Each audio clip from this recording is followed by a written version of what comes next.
Alright, so got the engine together with the new revised transfers. It ran beautiful until I put coolant in it, and then it sucked coolant right into this right hand cylinder. So we shut it down, and what I did when I originally built this, and I did two of them, but if you know your RZ-RD, I should probably have a sample. I have one over there, but we're gonna let your memory do the work on this project.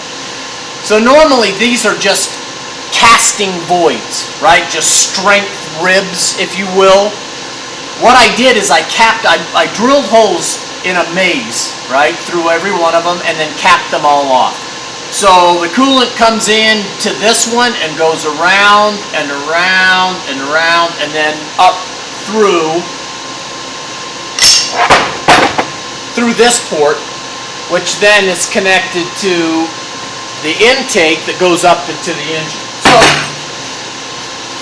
the problem is, once I open this case up, because these are RD 400 diameter counterweights on the crankshaft, and with the little bit of room that I've got to buy to clear the connecting rod, so I've got to trench it out. By the time I'm done with it, I'm nearly through the original casting.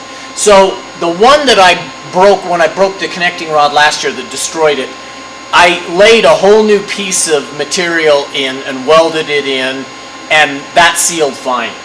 This one I tried to just weld in the trench area, and it's always been a little bit of a problem. I can get it to seal, and then I'll run it for a meet or a few pulls on the dyno, and then test it, and sure enough, it's developed a little leak. And I'm done fighting with it, really, on this engine. I'm sure that there's some benefit in having coolant underneath the crankcase.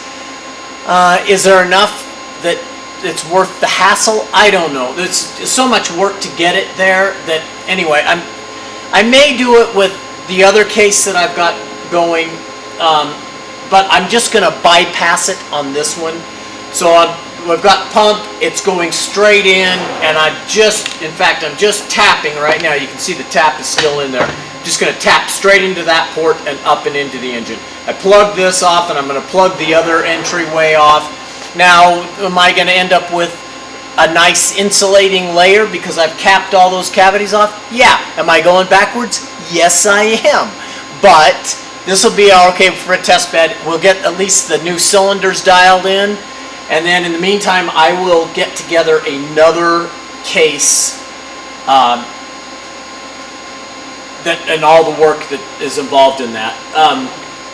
This is an original RZ350 case. The rules for land speed racing, the SCTA rules, specify that it's got to be a motorcycle engine. So even though a Banshee is the identical piece, I mean, some of the tapped holes aren't there, this is actually a serialized RZ to keep within the rules.